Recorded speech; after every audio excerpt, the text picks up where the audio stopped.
Assalamualaikum warahmatullahi wabarakatuh. Perkenalkan kami dari kelompok 5 yang beranggotakan saya sendiri, Anjani Viniastuti dengan NIM 160, lalu ada Danang Alam Jandaru dengan NIM 127, lalu ada Dawai Safa Divanurani dengan NIM 145, lalu ada Nani Widyaningsi dengan NIM 158, dan ada Nufta Oki Caisarya Kasianto dengan NIM 136. Lalu di sini kami akan membahas tentang komunikasi terapeutik pada tahap pengkajian. Apa sih yang dimaksudkan dengan komunikasi terapeutik pada pengkajian keperawatan? Pengkajian adalah tahap pertama dari proses keperawatan. Pada tahap ini, perawat menggunakan kemampuan verbal ataupun non-verbal dalam mengumpulkan data klien. Keterampilan komunikasi perawat tahap pengkajian akan sangat menentukan kelengkapan data yang diperolehnya dan akan menentukan proses selanjutnya.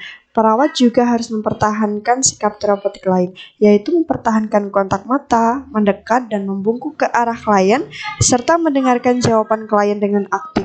Dalam setiap aktivitas komunikasi, gunakanlah SP komunikasi sesuai tahap-tahapan.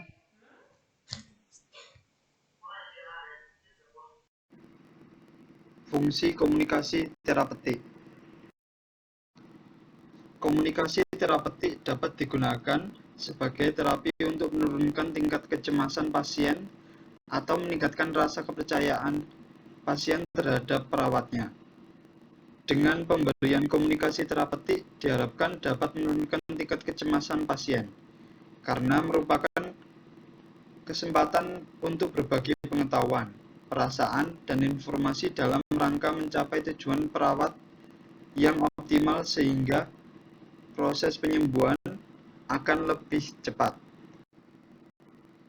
Tujuan komunikasi terapeutik.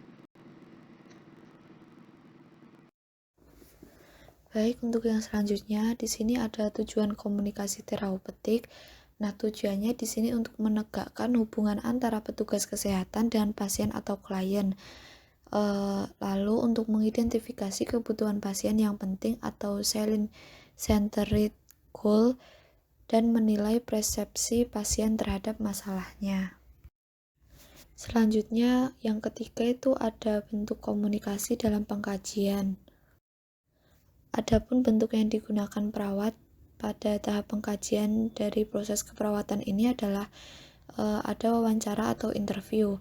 Wawancara ini biasanya dilakukan secara langsung dalam interaksi tatap muka atau yang disebut juga dengan face to face yang dapat digunakan dalam kemampuan verbal maupun non-verbal untuk menggali data yang diwawancarai pada klien. Pada saat wawancara atau selama proses pengkajian, perawat juga mendekat dan membungkuk ke arah klien dan mendengarkan jawaban klien dengan aktif dalam setiap aktivitas komunikasi dengan menggunakan SP. 4. Sikap dan teknik komunikasi. Teknik komunikasi yang dapat diterapkan kepada pasien saat proses pengkajian adalah 1. Mendengarkan dengan aktif atau active listening. 2. Memberi kesempatan kepada pasien untuk memulai pembicaraan. 3. Memberi penghargaan. 4. Mengulangi kembali. 5. Refleksi. 5. Pemeriksaan fisik dan observasi.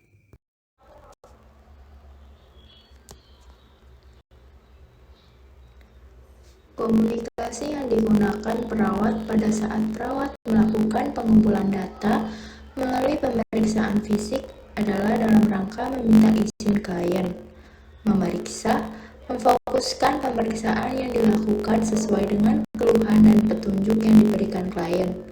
Lalu, perawat juga mengobservasi ekspresi wajah, seperti kesakitan, cemas, pucat, dan lain-lain, sebagai bentuk komunikasi nonverbal dan mencatatnya dalam status keperawatan klien.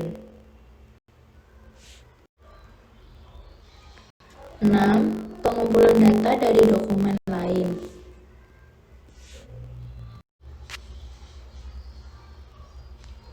Perawat menggunakan catatan medik, laboratorium, foto ronsen, dan lain-lain sebagai bentuk komunikasi tertulis dengan anggota tim kesehatan lain untuk melengkapi dan mengklarifikasi data yang diperoleh dari hasil pemeriksaan fisik dan observasi.